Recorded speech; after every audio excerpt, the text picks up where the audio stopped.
Hello, good morning everyone! Happy Thursday po sa inyong lahat, lalong-lalo na sa mga Irenatics, Team Charan at Charanatics. Ayan, tingnan nyo yung ating mga dito, yung mga puno dito sa malapit sa Sengginday Station.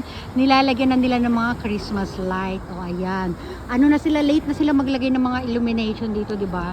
Sa mga puno. Meron pa lang sila doon sa baba.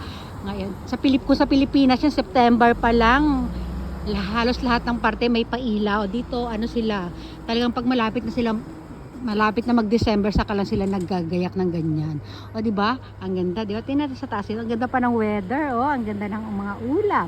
O ayan, mamayang gabi, try natin kung makakabalik tayo dito mamayang gabi para magcharan. O ayan, pinakita ko muna sa inyo kung ano itsura nila dito sa ganitong oras. Yan, habang di pa nila kakabit yung mga ilaw.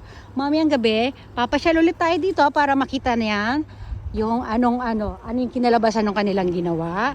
O ayan, kung tama ba yung mga ginawa nila. Di ba ang ganda? Ay no, meron pa doon mataas. O di ba? Ganyan sila. Kung sa Pilipinas yan, yan? Mano-mano lang.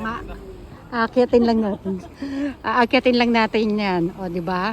O sila, ang galing. Maganda si Kuya. I-reels natin to, Kuya. Pilipino pala isang naggagawa doon si Kuya. Shout out sa Kuya. Bye. Ayun. Di ba?